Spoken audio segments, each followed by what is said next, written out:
Andy, is it Banish or Benesh? Benesh.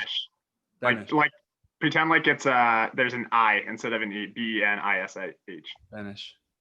Gosh, I love that. I got that. I recorded that, so now everyone knows how to say your name. I've heard it so many times. I respond better to Benesh now than I do Benesh. Like I'll snap my head at Benesh. It's so funny that no matter what your name is, someone's gonna mispronounce it. It could be John Smith, and someone's gonna find a way. And they make it way more complicated. Like they put some like French accent on it. Oh, Benesh. Yeah. Exactly. Like all right, we record. Go ahead and try. Yeah. Hello. Welcome back to the SANDCAST, everybody. We are sponsored by Wilson, your favorite volleyball. And today we have a guest on the show who is one of the big-time up-and-coming blockers on tour, Andy Benesh. That was perfect. Thanks for having me. Nailed it. Yeah. Heck yeah. We're stoked to have you on, dude. I actually been really interested in what your plans are. I heard there was a little partner mix-up here that is spicing up your career. But yeah, I'm interested to hear about what the next few years are going to look like for you.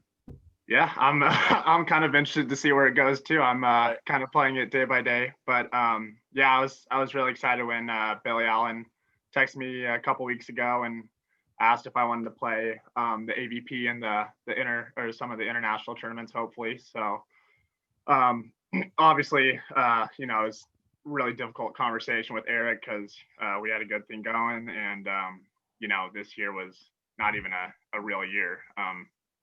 So it was definitely difficult. But I felt like it was the right choice for my career, and I know Eric's gonna bounce back. He's a great player, and I know he teamed up with Troy, so that'll be a fun team to watch too. So yeah, for sure. Yeah, I'm really excited. Yeah, I think it seems like you both kind of ended up in a good place. Yeah.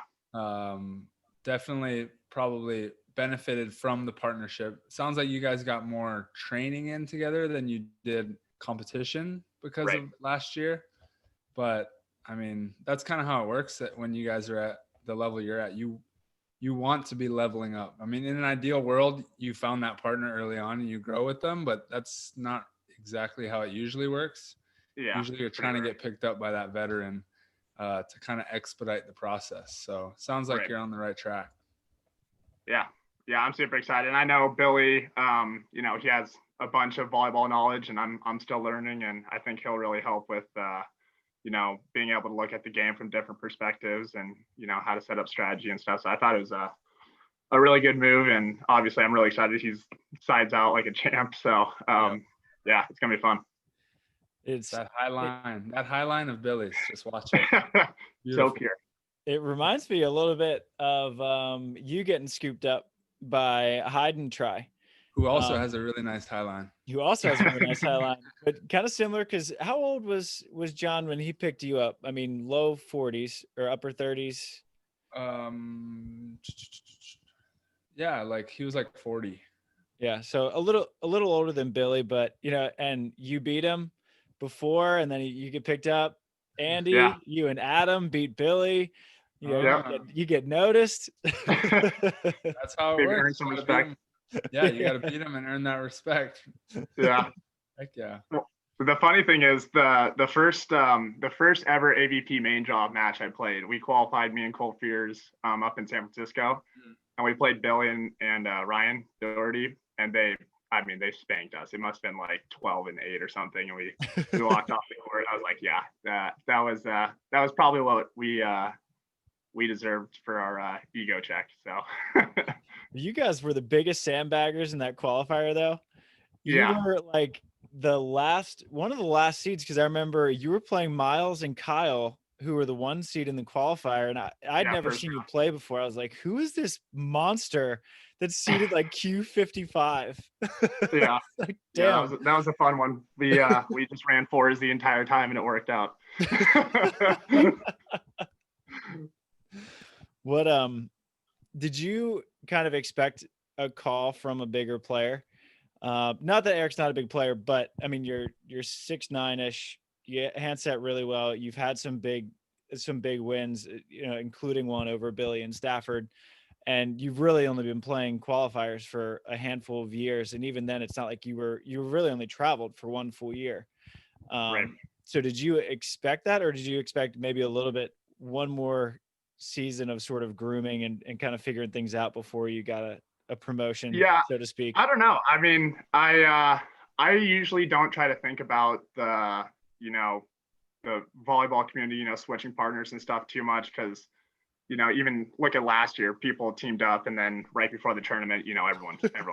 So it's like, I remember Adam told me, he's like, there's only one person in the world that knows he's not going to leave his partner, and that's whoever Phil's playing with. It's so, Nick, but I mean, I was hoping, you always hope to work hard, and somebody notices that's a little bit above you and picks you up. That's the goal. But I was more concerned about my personal development. I felt like if I got to a certain skill level, that those opportunities would open up for me. I didn't have to try to go chase them. So where do you think you're at in terms of your skill level? Like, what did you learn? What have you learned in the past couple years? Because you have an indoor background. You were excellent at USC, had a year in Switzerland, and then not a huge fan of that. And then came back. So how do you think your beach skill set has progressed? I mean, my touch is definitely getting a lot better. That's why I try to play as much as I possibly can. Partially the moving in sand, but I think the first 6 months I could barely move in the sand. And then once I kind of got that down, I think my passing and my setting's gotten a lot better over the last year. And then I think my next biggest kind of focus is going to be really cleaning up my block and the footwork and the preparation that goes into it. So I am very happy with how far I've come, especially coming from indoor playing middle, not having any passing reps, my entire life. It's funny. The only person that's ever tried to teach me how to pass is Tri, and he probably doesn't remember this, but he came to one of our high school practices with Hire, and he stayed with me for 30 minutes after, and I probably shanked every single ball. But I remember I vividly remember you saying, just shrug your shoulders more, and I still try to do that. So that's funny. But yeah, I mean, the skills that I've built up to this point, I'm definitely happy with where I'm at, but I still think there's a lot of stuff I can clean up in my game, just to be more consistent and add more tools to, my offensive repertoire. So still a lot of growth to go. Yeah, dude, I actually do remember coming out to practices at PV, and I remember you because I was like, your team's, there's some good players, but you were in the middle, and you were diving for balls, and you were hand setting balls, and I was like, I mean, and you're physically another level above everyone else, but I was like, when I see a middle who likes diving and likes the ball control stuff and has a good touch, that's when someone's going to go to the next level. And I mean, sure enough, you went to SC, and I mean, honestly, that's the best case scenario for a player coming out to the beach, really. Because when you have that size, especially in this day and age, that's kind of exactly what you're looking for. Someone that actually has the size and the indoor middle blocker blocking ability, but then has the outside hitter ball control and hands and whatnot. So I do remember that. And ever since when I saw you come out, I was like, all right, let's see if it all pans out. And slowly, sure enough, it is. Yeah. Yeah, I think also a lot of that comes from me and Cole, the guy I went to high school with, that I played beach with. Yep. We played so much one-on-one grass court. I know you guys have the baby court in Hawaii, the 2-on-2. It's basically the same thing. It's just one-on-one. And I remember asking our coach in high school, I was like, can I play a different position? Because I hated coming out for half the game and not being able to, we start passing batted. It's not fun to play middle if your team's passing bad. Right. Yeah, for real. That's a great point. Yeah. No, but totally. Those small reps when you're a kid and playing with a guy like Cole, he wasn't an outside, right? He actually played setter. Yeah. Oh, he was a setter, but I mean, you could tell like you guys took pride in like all the skills, like being able to kind of do everything, and then just like competing against a buddy like that is huge, because you're never gonna admit that the other guy is better than you at setting or hitting or whatever, you know. So you just keep pushing each other's levels. And he beat me for probably 2 straight years on that grass court until I finally won a game. So he didn't take it easy on me. You can thank him now. Yeah, exactly. That's got to be one of the best ways to get better at all skills. It is just one-on-one, getting 3 touches, because you got to pass, you've got to set, you've got to get your feet to the ball, you've got to learn how to set your own hit. Yeah.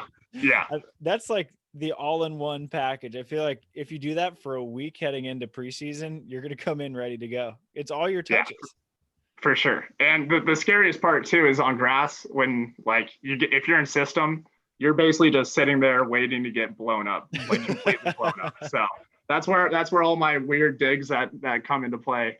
I learned that from playing grass court. So yeah, love it, dude. I didn't realize how much. Sorry, Ty, you can go ahead. Oh no, I was just gonna say for some reason I didn't realize that you went to Switzerland and played out there.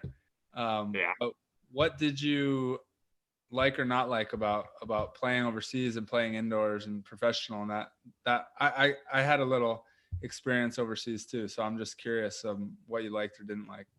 Yeah, I mean, I talked to a bunch of people before I went, and you know, it's kind of I would say 90% of the people had the same experience, and you're like, oh, it can't be that bad, like you're just playing volleyball in a different country. Right. When I went over there, we were I mean, it was definitely the isolation and the loneliness was hard, but I think the worst part about my experience was I was fighting through some back pain, and I remember like I couldn't even bend over to tie my shoes, and I had like 3 cortisone shots in between my vertebrae. They were having me play like a week later, and I was like, this is not for me. So it was definitely a painful experience. I carried some of those injuries, you know, on from college. I was pretty beat up at the end of my college career. So, but I'm glad I did it. I'm glad I went and tried to do the experience, but I would not ever do it again in a million years. I know what you mean. I mean, I had some good experiences just because I had like good friends on all the teams that I went to, and then I was in Puerto Rico, so I was for 2. They're kind of half seasons in Puerto Rico, but for 2 of those seasons, I was over there and like surfing every day, so it was amazing. Awesome. But I did play in Turkey for half a season, and that was very isolated. I didn't have a car. I was like up on the mountain. Luckily, one guy on the team spoke English and just hung out with me every day. But I wasn't going to go back to that town. It just was not for me. And if I did get injured, every day the trainer would come up to me with a needle because he was giving guys injections and be like, you want? Like, dude, get away from me. I don't know what the hell's in that thing, but I'm out of here. But no, I get that experience. But I also do think it's super valuable that you got to experience that and kind of like walk into a town where the pressure's on you. It's kind of not necessarily your team, but you're the foreigner, right? So you're expected to perform. The fans are all kind of watching you. But just to experience that kind of pressure and to like live with it and play with it is huge. Because I mean, the pressure, it's different on the beach, but it's definitely not smaller than that as you keep going up. Yeah, and I'm also very thankful that, you know, it was a hard experience for me because, you know, at that point I you know, couldn't really cook for myself, couldn't really take care of myself, and that I went to college, you know, in the area with my mom around, so it was good to realize, you know, get out of the house and like, all right, I need to figure out some stuff. So we both went to the University of Spoiled Children, where we had the Galen Center, dude. Yeah, exactly. It never gets as good as that ever again. Yeah. So it's like going backwards when you leave SC. You're like, I thought I was gonna go pro, and it was gonna be like pro. No. When you're at SC, going pro is like way down there. Yeah, they're not supported by the football teams in Europe. Yeah. So wait, Andy, have you played overseas, any type of volleyball overseas since you left Switzerland?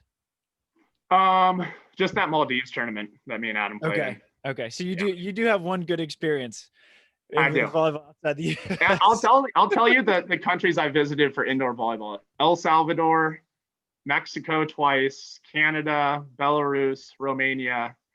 Not a lot of countries that are like, the travel destination. The travel destination. So, the Maldives, I was like, all right, sweet. I finally get to go to a tournament and enjoy the local scenery. Yeah. So. Man, I feel like you're about to have another one of volleyball's great mentors. So you had A-Rob. I mean, how was it learning under Adam? And I know that we had you guys on the podcast before, but now that you have, you went from Adam to Eric, which are two completely different players and totally different people, totally different phases of life. How valuable was that experience with Adam, someone who's been playing this for longer than Dahlhauser, who's seen it all? Right. Yeah. No, I think Adam taught me a lot about, how to be a professional. Like, if you really want to do this, but you got to sacrifice some stuff. And, he taught me a lot about, if I'm the big guy in the partnership, I got to put away every single ball that comes to me. So he helped build some confidence into me and kind of taught me, how to do stuff off of the court. Comparing that with Eric, Eric's obviously a very fiery player. So he's more of a motivator on the court and trying to bring the energy up. So it was definitely two different people. But they both helped me in different ways, to gain confidence and to figure out the best ways to train off the court and the best ways to take care of your body. So the transition from professional indoors to quote unquote professional beach. So I feel like it takes a while for a player to actually become kind of a true professional beach player where you're making a little bit of money and it's like, okay, you can kind of see a path in it. When you came back from Switzerland, did you know that you wanted to pursue the AVP, or were you just kind of dabbling a little bit while also thinking, what else can I do now that I'm home? Oh yeah, no, I was completely done when I came back. I got a job at a financial advisory firm downtown, but I had to study for 7 months for these financial exams. So I was probably studying 10 hours a day, and I would come outside. Cole would pull me out to the beach. I just wanted to get some fresh air and exercise. I had no plans to play at all. And then he convinced me to play a couple of qualifiers that year, and we qualified 2 times. So I once again was done with beach. I was done with volleyball. I was like, all right, I'll do this career. Didn't like it. It was cold calling a bunch of people. So I remember one day in the office, I was like, what am I doing? I might as well go out to the beach. I'm not making any money here anyway. Nobody's going to give their life savings to a 23-year-old. So I was like, if I'm going to take the shot, I should try to do it now. And I'm actually really thankful that my mom, I told my mom, I was like, I quit and I'm not looking for another job. And she's like, what do you mean you're not looking for another job? I was like, no, I'm gonna try to play volleyball at least this year and see where it goes. And so really the last, 2 years I've been playing my life by ear for, week to week, just to see what happens. But yeah, like you said, now it kind of feels like it's turning a corner. I still wouldn't even really consider myself a professional beach volleyball player. I don't know. I feel like you need to win a tournament to be able to say that. But yeah, I feel like I'm finally turning a corner, and it seems more practical now than it ever has. You won a couple tournaments this summer. I mean, obviously not like an AVP, like a big one, but you won on grass. I didn't know how proud you were of your grass background until you put on Instagram. I'm very proud of my grass skills. You got to watch some of the film of Andy, Eric, and Taylor playing grass triples in South Carolina. I think I saw a few clips. Insane. I could see you being good on the grass. That's for sure. Yeah. It's like the perfect hybrid of beach and indoor kind of. Yeah. They need to start a grass tour out here. Yeah. I didn't realize it was a big thing. And then I went to Wapaka and I was like, holy cow. Yeah, it's huge on the East Coast. Yeah. Have you played Wapaka? I have not. I was going to go this year, but it was the week before the AVP. So I was like, if I test positive now, it's going to be all on me. So I can't go. Yeah. True. I forgot about the timing of that. I was like, but if you like grass, dude, that Wapaka it's insane. They have like 300 grass courts. That's crazy. It's crazy. Yeah, me and Trev were signed up for that too. That would have been fun actually if like everyone was there. Just to have a good time and ball out. Yeah, and you need to get a fun one in here soon. Once the Olympics are over, you gotta play one of the iconic ones. How long have we been saying that? Since we started this show in 2017, 2018? I'm going to the freaking Maldives. That's right. Yeah, that's a good one to start. Just go to a 1-star or something. Just goof around. What is that? 1-2 star? No, it wasn't even an FIVB tournament. It was like some private tournament. I don't really even remember how Adam got invited, but he asked me. I was like, yeah, I'm in. Even better. That's the best.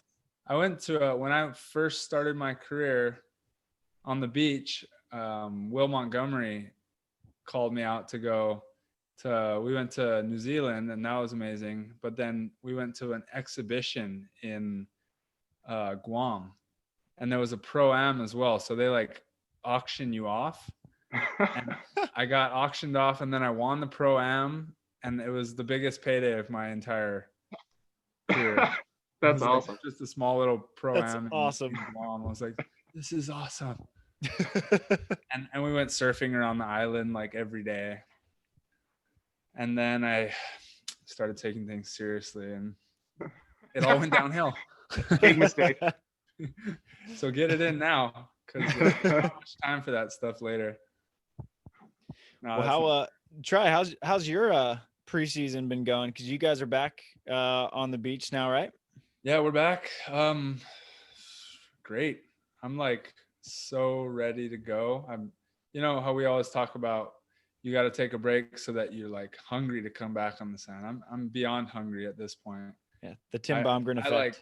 I just like hated being like knowing that we have something so big coming up, and I'm just like in Hawaii, basically on vacation. And I was working out hard and whatnot. And I know that was valuable time with family.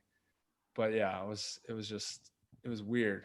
I've never been in such a great place doing such an enjoyable thing. But at the same time, my mind just like didn't want to be doing that. I just wanted to be like grinding. So now that we're practicing and like all that, I'm loving it.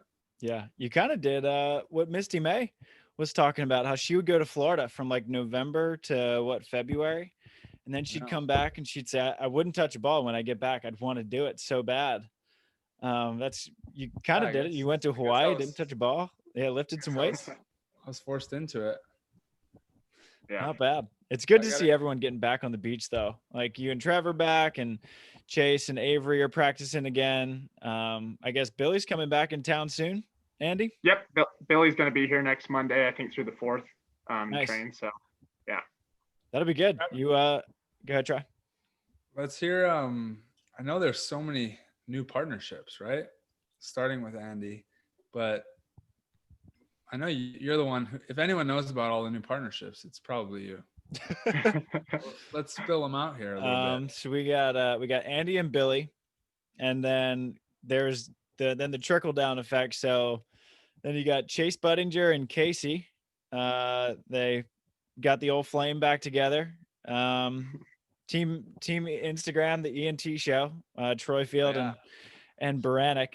Was Eric like understanding when you guys split? Was he cool with it, or was he like, come on, bro? No, I mean, he understood. I think he had some valid points. Like I said, not getting a real chance at it, and not having the full year. So he definitely had some valid points, but he was cool about it. He understood. So okay, it was all good. That's good. But so then Eric and Troy teaming up, left Tim Baumgren, a free agent. So he's playing with Case Beer. Ooh, I like that. So then I don't know what, and then Kalinsky is playing with Hayden, unless it's international, in which case Kalinsky's playing with Miles Evans. So I'd assume that Miles is playing domestic with Ricardo still. Ah. I would guess Ricardo Rafu. Not Piotr? Maybe. Yeah. I mean, I guess Rafu and Piotr usually play together. Yeah. But So you never know what the Florida trio are going to do. yeah. And Miles Evans is kind of floating a little bit. Maybe get Ricardo. Yeah, Miles. So there's a couple interesting ones left. Like, I don't know what Stafford's doing. I don't know if he's playing just AVP or if he's not playing. Avery is kind of a pretty high-end free agent. Rosie's going to be coming back off an injury. I played with Rosie today. Is he like playing? Yeah, I mean, we just got like reps, but yeah, he's like, I'm gonna have a couple of swings where I'm gonna have to shake it out a little bit, but yeah, he looked good today. So I think this was probably his first day back. But. Okay. Wow, that's good to hear. Yeah. Yeah, because he's been at 16th Street doing his rehab every day. So I'm glad to see him back. Yeah. So I don't know, like, who knows what Rosie's gonna do. Avery, which especially after him winning the KOB, like he's playing pretty dang good. Or if he wants to stick with defense, because if Avery's a really able blocker, but if he wants to stick with defense, I don't know what blockers are left on the table. Yeah. So Ryan Dougherty's done. Yeah, he's actually moving to your old stomping grounds, Andy. He's heading out to St. Pete. Yeah, that's what I heard. He should. I mean, he could keep playing there if he wanted to. Yeah. I heard LT needs an assistant coach. So yeah, there's a lot of moving pieces, including a lot of players moving to Florida. LT's putting together this like preseason training group, and I know that you were kind of dabbling about moving down there for a bit. Yeah, we'll see what happens in the next couple of weeks, but yeah, I mean, it's basically, California, but half the rent price. So yeah, that's the main attraction. So yeah, so that's kind of the new landscape of the AVP for your try. All right, I appreciate it. I needed a little update. I think Stafford's gonna be getting a lot of calls like, "Hey, are you done with this whole whatever you're trying to do?" Because he's a pretty high free agent right there. Yeah, a lot of points left on the table. A lot of points, exactly. Yeah. Andy, what are in your mind? What's kind of your goals or dreams? Like, how far you want to take this whole thing? I mean, obviously, if you play, you want to play at the highest possible level. So I think this year will be a good testing year to see where I'm at in terms of international play, and then obviously keep playing the AVPs. But ultimately, hopefully one day I'd be able to get to the Olympics. But you don't get to just say that. you gotta go do it and perform well and win tournaments. So yeah, I've been trying for 7 years. Yeah, exactly. It's much easier said than done. So yeah, no, that's awesome. Have you talked to Billy about whether you guys are gonna go? Because I know he's got some good points, which is great for you. You guys gonna get on the plane this year? Yeah, I mean, we're gonna try to play in as many as we can. I think we'll see what I don't have any international points right now, so we'll see what tournaments we're able to get into with the country quota stuff. And but hopefully those tournaments start up in March or so we can we don't have to wait until June to play some tournaments. Right. Sweet. Stoked. Yeah. That'll be awesome. Dude, Yeah, you're so stoked that you have a partner that has points. Yeah. That's a big deal. I know grinding the international circuit for points is super hard because you got to go fly to different places and hope you qualify. So yeah, I don't know. Exactly. I love an 11-hour plane flight for 90 points. I love spending $1,000 to win 250 and no paycheck. Yeah, it's I'm excited for you though. I feel like you've been putting in the work that people don't see it like they do with everyone else because you're not super avid on social media and Instagram. But literally every time I'm asked to play in a group, it's like, all right, I also got Andy. You're in every practice group ever for like the last like 2 years. You're out there every day. And then we played it was me, you, Lev, and Tim, maybe, or no, me, you, Chase, and Cody Caldwell, who's also an up and comer that people should notice. And then I was dead, dude. I was napping. I look on Instagram and I see like 3 clips of you playing fours like 2 hours later. So, dude, just nonstop. Yeah, I mean, you know, there's nothing else to do, especially right now. So might as well put in the grinding right now. But I mean, that's kind of been my strategy since I came out to the beach. I always try to say yes to the training groups because you never know who's going to ask you next. And I'm sure you guys know, you know, you ask one person a couple times and they say no, you know, 2 times you stop asking them. So I always try to show up to everything I can make. Yeah. Nice. And it's super valuable because then, and you do a great job of also mixing it up. Like you split block with Cody, me and you will switch sides. So I'll be on the left, you'll be on the right, we'll split. And you practice every skill, which obviously you're not going to be split blocking with Billy, but it's just such a, well, I still have to convince him. I don't know. Your all around game is just so good where, you know, if you getting like random reps on defense, now your platform control is that much better and you just have a good read for the game. I don't know. You just have this natural instinct as a volleyball player because of all the volleyball you've played. Yeah. Thank you. Yeah. Well, hopefully, you know, who knows, one day maybe I will be split block. That would be awesome. It's fun, dude. I'll tell you that much. Bourne Don't have to run Benesh up every time. 2024. You just got to remind Billy about how he did in the AVP San Francisco when he was blocking and Stafford was hurt. He got a few clutch blocks up there during that one. I'll send him up to the net a couple times. That was one of the craziest comebacks I've ever seen. Because Stafford like tore his oblique or something, and Billy was just a one-man show in the semis. I don't know if you watched that, Andy. I have not seen that one. I'll have to look it up. Billy and Staff were down 14-9, I think, maybe 14-8. And I have seen that one. That was the year that they played the Madison and Ty in the finals, right? Yeah. Okay. And they're playing Ricardo and Reed. And you were calling it, right? Or were you playing at that point? Yeah, I was calling it. Okay. No, I was calling it. Reed and Ricardo, right? Oh my God. That was ugly. And Billy was just like playing out of his mind. Like he wasn't even trying, like fully. He had that one dig where it was over on one and he just like turned around right off his platform. He just turned around and started walking away. Dropped it on the other side. He started getting blocks up at the net. Yeah, he's all over. Yeah, just the most quiet badass. And he's also, I mean, kind of quietly like the funniest guy on tour as well. Yes, just deadpan. Yeah. You're in good hands. Yeah, I'm excited. I gotta read one of his books though before we train together next week. I got them all up here for you. I can bring them. All right, I might come pick one up this week. Nice.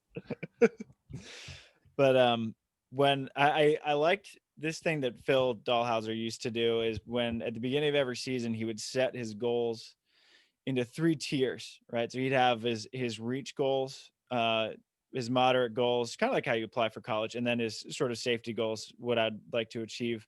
I don't know if you're a goal setter, but I'd be really interested to hear what you would be looking to accomplish this season. Because you mentioned kind of long-term big picture is Olympics, and I think you have every potential to make it there, just with your size and frame and skill set. But like this year, as kind of a first taking that big leap into the international game, what you'd be looking to accomplish?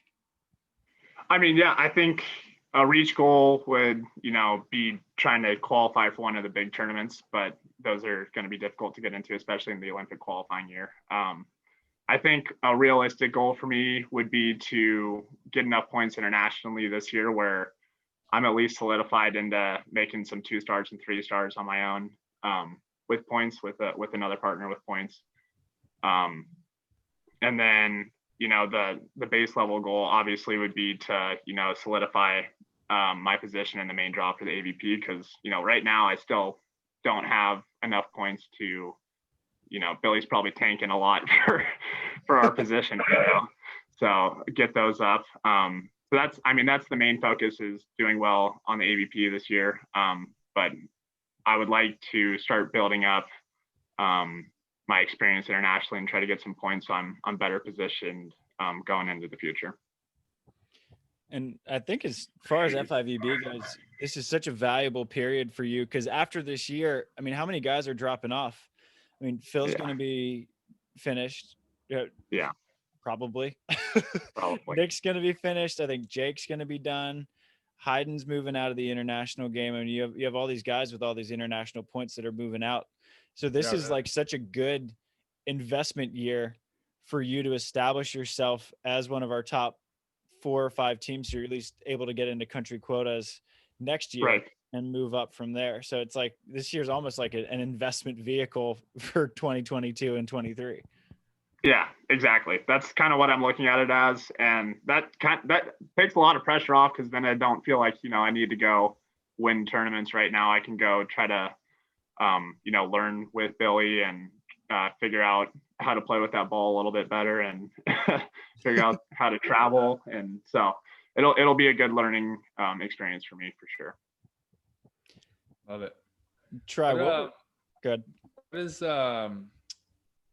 your routine look? Because you mentioned you're pretty much just playing every day right now and just getting reps. What is your off the court routine look like? Weight training, that kind of stuff? I do a lot of body weight exercises with bands for lower body, like a lot of shuffle stuff. And then I do sand workouts on my own as well. For upper body, I mostly just do push-ups, chin-ups, and pull-ups. I've had, I've talked to Travis about this, but I have not had good experiences with weight trainers or weightlifting. At SC, I herniated like 3 discs in my back. My knees were jacked up. So did I. My view is kind of like, I'd rather be 100% and healthy than, be a little bit stronger, but I'm only operating at 75%. So that's kind of how I've done it on my own, because I know if I lift by myself, my form's not good enough to keep me healthy. A good trainer would keep you healthy. Yeah. And when your weight trainer is basically a football coach, it doesn't work out for us skinny white boys. Yeah. I'm not built to deadlift 140 kilos off the ground. That's not what my body's built for. We just got to bump like a 10-ounce ball. So yeah. No need. Unless you like that, which Travis likes putting a little weight on his back. I like heavy stuff. You're a little thicker than us. We're kind of like fixed. Yeah. Now I just got to figure out how to make it functional and learn how to jump like Try. Good luck. No. I want to jump Try, like what were some of the bigger things you learned your first year on the FIVB, kind of where Andy's at now?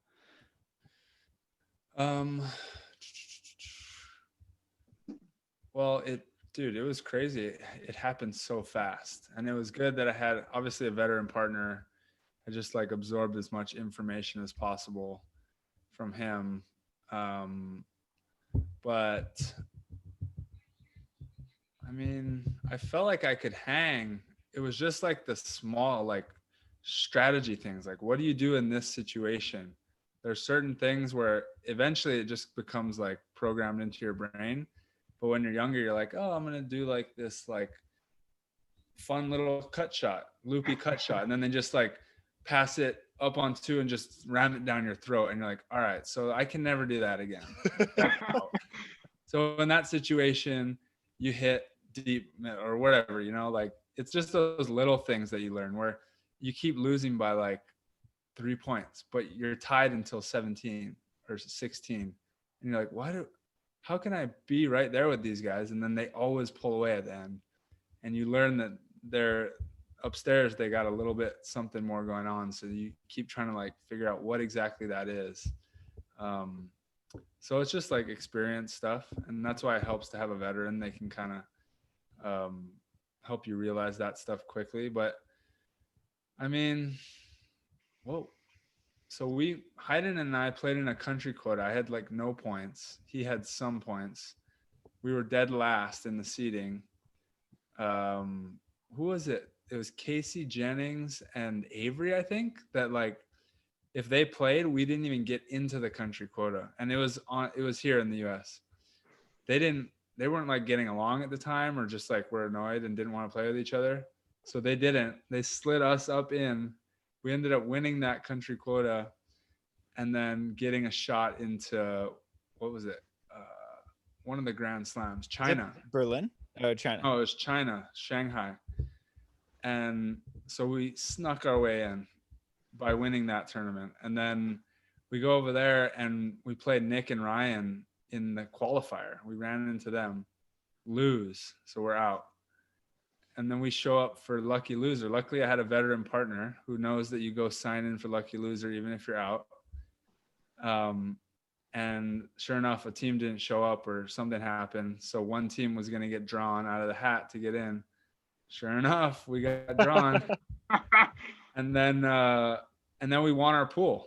Like I didn't know who these guys were. I didn't really care. I was like, you're just another guy as far as I'm concerned. You know, later on, I looked these guys. It was like Fijalek and Prudel. I didn't know they were that good. I was just playing like Hayden, whatever I got to do, I'm going to do. You tell me what to do. And we won our pool. And so that gave us points, and we ended up being able to get into the next qualifier, which was Berlin. And then I was just fucking listening to Sensei Hayden, and we literally went through the qualifier and through the whole tournament and won the tournament. And then I was like, oh, I guess I'm on the world tour. That's great. But I mean, in terms of advice, it was like, yeah, just learn, just be there to learn, and don't take it one match at a time. Like my secret to winning in Berlin was legitimately not even worrying. I didn't care if I went to the next round or did anything. I wasn't trying to win the tournament. It was just like focus on the moment, like take advantage of every point I get out there. And it all kind of fell together. You'll fall into the place where you belong, put it that way. Yeah. If you're just present and you put in the work and whatnot. And then by the end of the year, you know, obviously we had a lot that went in our favor, but by the end of the year, you'll have a good gauge on where you're at, and you might be much more confident than you were in the beginning, which is the goal. Or at least maybe you'll figure out you don't want to do it. Who knows? But you'll find out by just like being there and putting in the work. Even if you lose in qualifiers and you experience that whole shit show, you just got to do it. Which like some young guys I've talked to that are like, no, I think I'm gonna wait until the timing's right, or I'm like, dude, there's no waiting. Yeah. The best time is yesterday. Take advantage of every opportunity, because like it happens that quick. If I didn't play in that little qualifier, if I didn't come prepared to that country quota, who knows where I would have been. Like that whole year would have been different, and then the whole quad would have been different, and I probably would think about myself differently going into this quad and blah blah blah.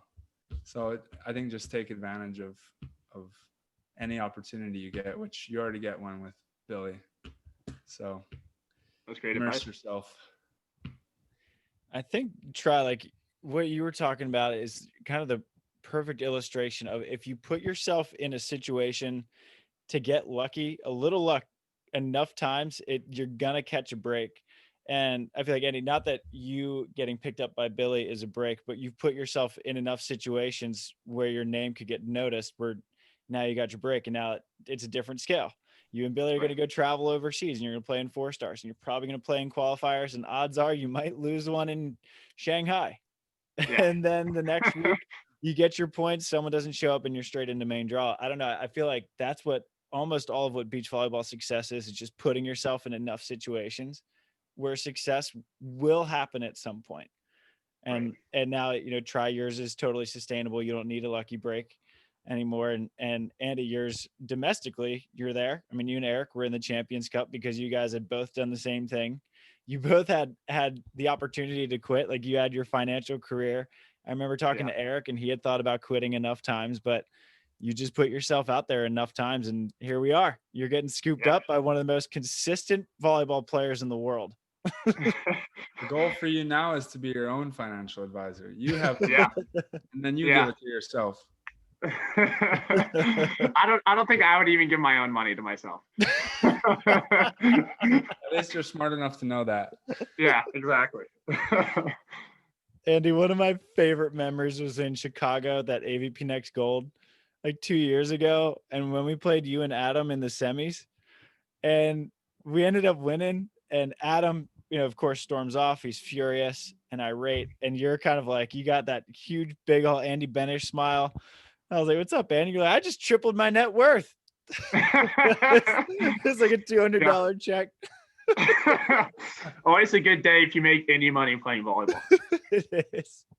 It's good to live in that level where you're like, $100 or whatever. Every little bit you get, you're like grateful for.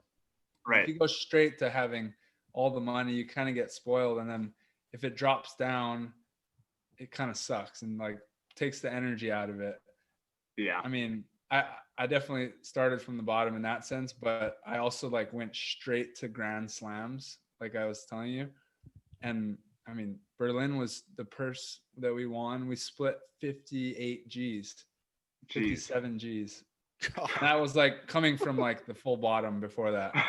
Well, but then like that followed up by a full Grand Slam season, 9 Grand Slams. The money's good. There was like $1 million events. And then now we're in the star system and like you can't even make it. I mean, compared, it's like the money's a fourth of what it was. Yeah. Yeah. So, I mean, I'm riding the roller coaster now. But it's good to at least be towards the bottom at some point. So it feels really good no matter how high you get. Some perspective. Yeah, perspective. Well, have you and Billy talked about where your training center is going to be? Billy making a sand court in Idaho, or are you trying to get I don't know. Well, I know we've talked about, obviously he's coming down next Monday for the training block, but we'll probably do a decent amount of 2-week training blocks. But yeah, who knows? I mean, I've never been to Idaho. If he's got some beach courts up there, I might find myself up there pretty soon. The new hub of beach volleyball, Idaho. That'd be great. Well, Andy, do you have anything else that you want to cover today? Anything that we might have missed? No, I think you guys got it all. Yeah, I'm happy you guys have me on again. It's always fun talking to you guys. Not a lot of volleyball podcasts, so I'm glad you guys are doing this. Yeah, and I mean, you and Billy are like the first big piece of volleyball news of the new year. So we appreciate you guys for making some noise for us to talk about. Anything that I can do. Love it. Well, we're circling around to ask one final question to our guests again. It was back by popular demand from a couple listeners. If you had to give one piece of advice to an up-and-coming beach volleyball player, what would that piece of advice be? Play as much as possible. Play skinny court as much as possible. Love that. Awesome. So play skinny court. Well, Andy, I'm sure I'll be seeing you either tomorrow or the next day out in Hermosa. Thanks for coming on again. Yeah, thank you guys. Thanks, Shoots, Andy. boys. Take it easy. See you guys. Shoots.